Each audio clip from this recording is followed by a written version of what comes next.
예, 증시 전망대 방송 시작하겠습니다.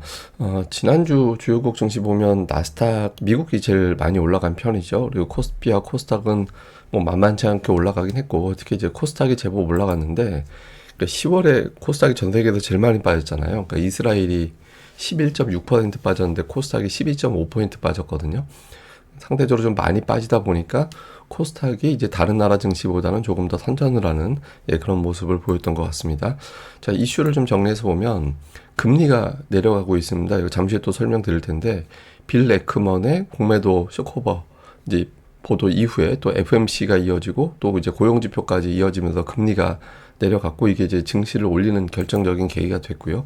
그리고 주말마다 중동 변수가 부각이 되면서 증시가 금요일에 좀 좋지 않은 그런 경향이 있었는데 지난 주말에는 중동 관련된 보도가 세게 부각된 게 별로 없었어요. 그리고 어닝 시즌은 또 양호하게 나왔죠. 그러니까 미국의 어닝 시즌 성적표가 당초 예상했던 거는 전년 대비 감소했을 거야 이런 어떤 분위기가 있었거든요. 근데 현재까지로는 3.7% 정도 증가한 걸로 나오고 있거든요. 그래서 걱정했던 것보다는 어닝 시즌이 나쁘진 않다. 그러니까 이런 평가도 시장이 올라갈 수 있는 그런 계기가 됐고 이제 우리나라 같은 경우는 이제 수출 지표 개선이 굉장히 컸죠. 우리나라 코스피는 수출 지표 따라서 가는데 이제 그런 개선이 나오면서 움직였고 또 코스닥 같은 경우는 2차 전지가 되게 많이 빠졌다가 또 2차 전지가 올라가고 코스닥 시장 증시가 올라가는데 좀 영향을 줬죠. 그래서 코스피는 수출 지표, 코스닥은 2차 전지 변동성 여기에 대해서 좀 반응을 했고 그리고 이제 수급에서는 외국인들이 첫날 매도하고 2, 3일 매수하고 11월 일단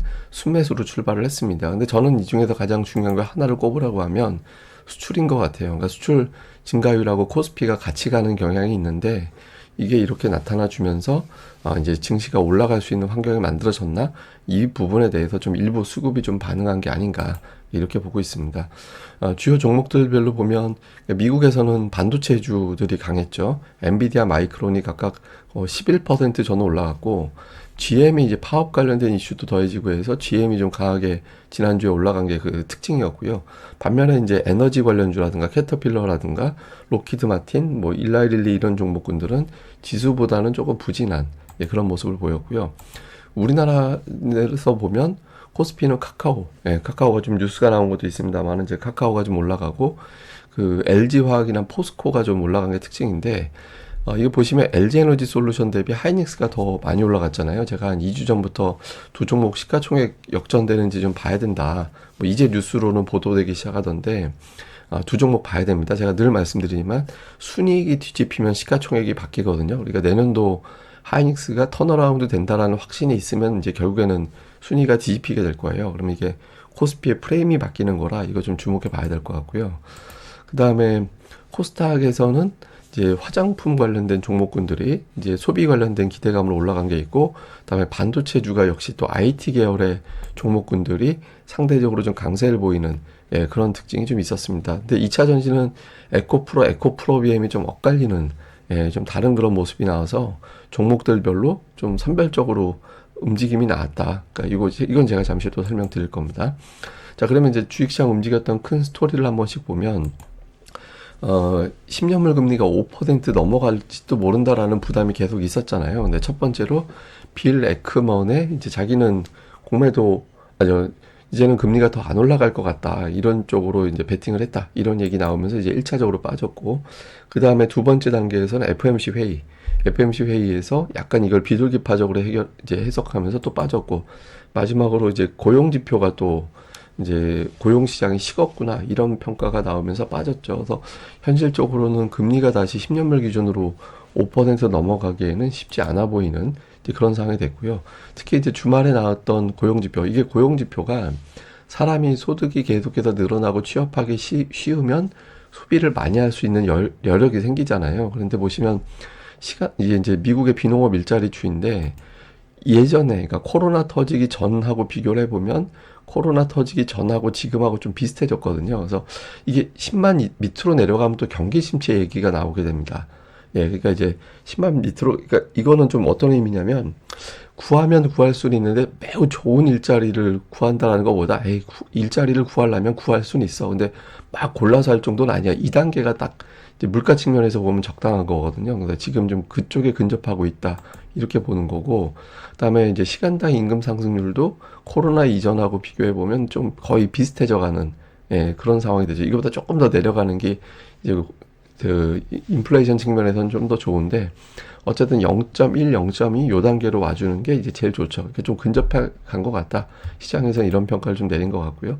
또 이제 금리인데 금리 인상 멈춘 걸로 판단한 것도 시장이 올라간 계기가 됐잖아요. 그러니까 역대 미국이 금리 인상 멈췄을 때 한 달 후, 3개월 후, 6개월 후, 12개월 후로 봤더니 한 달부터 3개월 정도까지는 좀 이게 금리 인상 중단한 게 맞나 하면서 아리까리하게 움직이다가 3개월에서 6개월 차 넘어가면서부터는 증시가 올라가거든요. 근데 지금 7월에 만약에 금리 인상이 중단된 거라면 3개월에서 6개월 차로 접어들게 되는 그런 상황이 되는 거잖아요. 그리고 이 기간에 이제 우리나라를 봤더니 저게 이제 미국이 금리 인상 인하하고 금리 인상 중단하고 1년 동안 예, 제가 영역을 그린 거거든요. 그러니까 보면 우리나라는 뭐 올라간 적도 있고 이제 뭐 그냥 그런 적도 있고 금리라는 측면보다는 그때 상황의 경제 상황 예 그거에 더 민감하게 반응을 좀 한 것 같아요. 그래서 뭐 금리 인상 멈췄다라는 것 자체는 이제 긍정적인데 다만 이제 이유가 뭐냐 경기가 예를 들어서 뭐 나빠서 금리 인상 멈춘 거랑 인플레이션이 잡혀서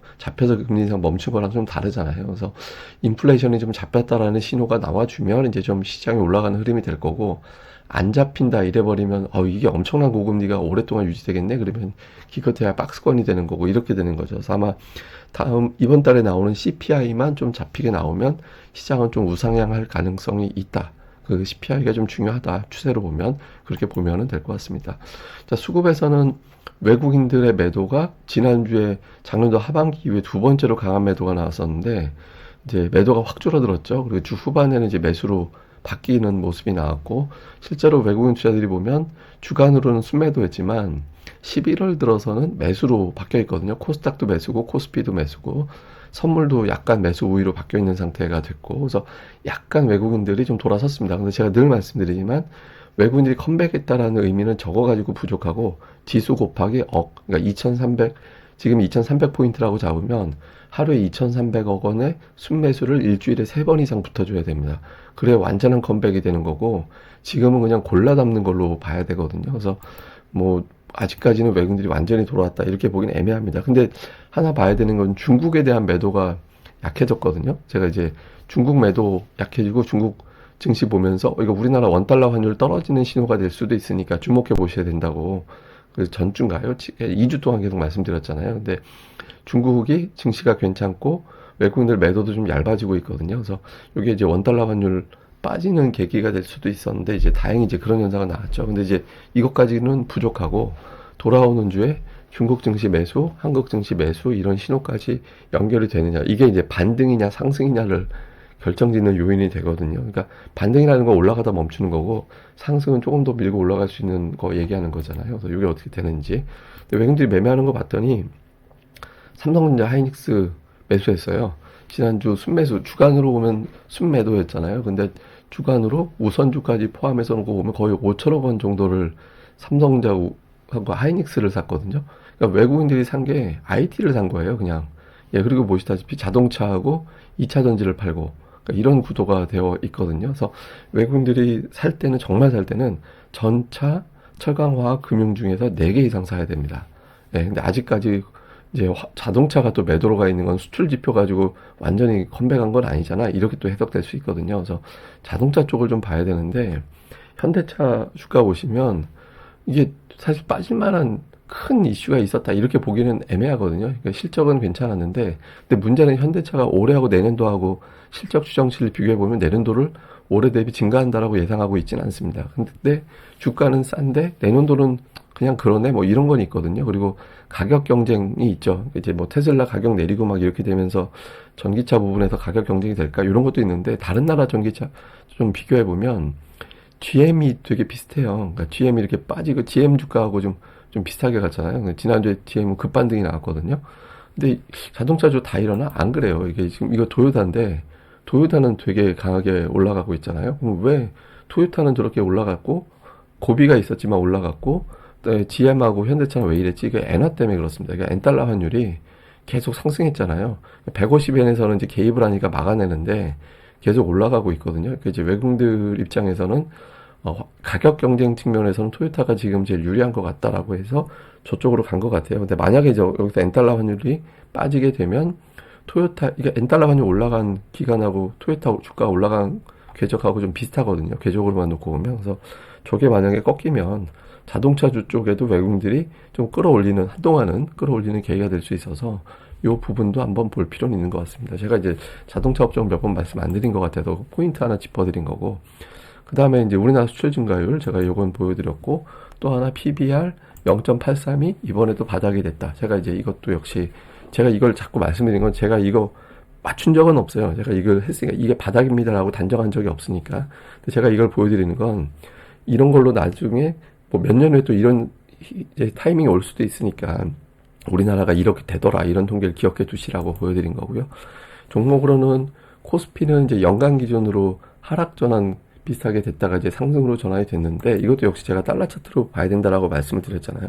달러 차트로 보면 요 이제 연봉상 달러 차트 기준으로 20선이 중요한 지지선 역할을 한다. 근데 그때 이탈했을 때 제가 보여드렸잖아요. 그래서 이탈할 수는 있는데 결과적으로는 저게 회복이 돼야 되기 때문에 요거 기준으로 봐야 된다. 근데 이제 결국에는 회복이 됐습니다. 그래서 달러 차트는 증권사별로 제공이 되는지 모르겠는데 저는 HTS는 대신 걸로 보거든요. 그래서 대신에는 요게 제공이 됩니다. 다른 데는 제가 잘 모르겠어요. 예, 요거 이제 보실 필요가 있고, 그다음에 삼성전자. 예, 삼성전자도 주봉에서 이런 반도체 주는 주봉에서 200주선을 꼭 보셔야 된다라고. 200주선이 지지되냐 깨지느냐 저항으로 작용하다가 지선으로 바뀌면 하락장은 아닌 거다라고 말씀을 드렸죠. 그래서 200주선 지지된 게 다행스러운 그런 모습이었고, 에코프로비엠 이 종목들도 보면 지금 21선이 그동안 조정 국면에서 저항으로 작용을 했었거든요. 근데 지난 주말에 일단 돌파가 됐어요. 그래서 이게 만약에 지선으로 바뀌느냐, 이번에도 또 저항이 되느냐, 그러니까 코스닥에서 2차 전지가 어느 정도 역할을 하느냐 못하느냐 이게 또 가늠이 될 수 있어서 이번 주에 이제 20주선에 21선, 21선의 움직임 좀 주목을 해보실 필요는 있는 것 같습니다. 자, 체크 포인트 집어놓고 보면 금리가 내려가면서 외국인 투자자들이 좀 움직일 수 있겠느냐. 왜냐면 미국 국제 투자에서 거의 5% 가까이 이자 주는데 굳이 신흥시장에 리스크 않고 투자할 필요 있어? 외국인들은 이럴 수 있거든요. 그래서 여기에 대한 어떤 변화가 나올 가능성이 있습니다. 그래서 이번 주에 외국인들 들어오는지, 그러면서 또 증시 자금이 계속해서 유출되는 흐름이었는데 지난주까지도 일단 자금이 유출됐거든요. 근데 요게 이제 근데 아시아에는 유입이 되고 전 세계적으로 유출됐어요. 그래서 요게 이제 이번 주에 좀 바뀌면 이게 그냥 외국인들 매수하는지 보면 됩니다. 그다음에 이제 공매도 일시 중단 보도가 나온 게 있죠. 이건 제가 잠시 다시 자세히 설명드릴게요. 그다음에 이번 주에 코스닥에서 기관이 뭘 사느냐?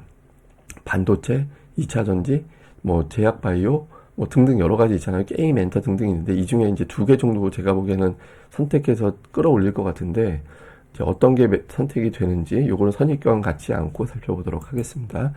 그다음에 코스피의 특이한 거 ADR인데 참고로 ADR은 이번 주에는 내려가는 사이클이라서 이번 주까지는 ADR에 대한 부담을 가질 필요는 없어요. 그러니까 이번 주는 주초에는 ADR이 좀 빠질 거예요.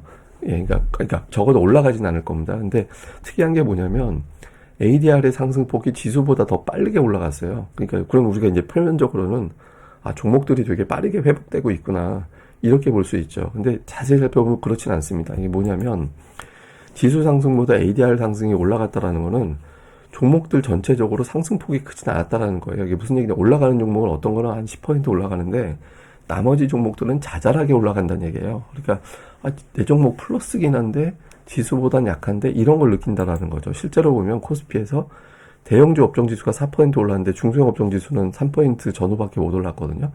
코스닥 같은 경우는 대형주와 중형주 업종지수는 제법 올랐는데 소형주 업종지수는 별로 올라간 게 없어요. 그러니까 지금 되게 차별화 상태다라는 겁니다. 그러니까 주식시장에 돈이 충분하지 않다 보니까 전체적으로 끌어올리는 게 아니라 나머지는 약간 올라가고 올라가는 종목 골라서 세게 간다는 의미거든요. 그러니까 업종 수급 되게 잘 보셔야 되고, 그 다음에 외국인들 수급은 이게 이제 선물이 풀어줘야 좀 시원스럽게 외국인들이 들어오는데 이번 주에 선물이 풀리는지, 선물이 아직 이렇게 매도가 나와 있던 게 풀리지 않았거든요. 그러니까 이거 보실 필요가 있고요. 그 다음에 공매도, 역대 공매도 금지했던 사례들인데 이제 보면 외국 이제 공매도 금지됐을 때 기간, 공매도 금지 기간에 이제 코스피 시장 움직임입니다. 빠졌다가 올라오고 이제 리먼 사태 터졌을 때죠. 이때 미국의 신용등급 강등 터졌을 때 빠졌다가 그 다음에 올라오고 그 다음에 이제 요거는 코로나 때 빠졌다가 올라오고 그러니까 이게 보면 잘 생각해 보면 공매도 금지 기간이 다 모였어요. 그러니까 금융위기 때 그 금융위기급의 사태가 터졌을 때 금지시킨 거였거든요. 근데 이번에는 타이밍이 또 그것도 아니라서 어쨌든 요런 흐름 보이면서 한 달 후, 3개월 후, 6개월 후 이렇게 이제 변했고 외국인으로 공매도 금지 기간에 매수했다 한 번 매수하고 두 번은 매도했어요. 그러니까 뭐 공매도 금지하고 외국인들 매매하고 이렇게 직접적인 영향 준 건 없는데 어쨌든 증시 자체는 저렇게 올라갔는데 제가 앞서 말씀드린 대로 2008년 금융위기 때 11년 미국 신용등급 2020년 코로나 때 저 때가 다 뭔가 또 사단이 났을 때라 폭락 후에 이제 반등하는 거는 또 자연스럽긴 했거든요. 근데 어쨌든 공매도 금지 이후에 주식시장이 반응하긴 했다. 근데 그게 공매도 금지 때문인지 아닌지는 알 수는 없는데 어쨌든 이번에도 이제 그런 건 있습니다. 그래서 이번에 좀 비슷한 흐름이 나오게 될지 이것도 한번 주목을 해볼 필요는 있는 것 같습니다. 예, 어쨌든 이번 한 주 또 잘 보내시고요. 저는 또 다음 방송에서 뵙도록 하겠습니다. 이 방송 구독하기와 좋아요와 알람 설정 꼭 부탁드립니다. 감사합니다.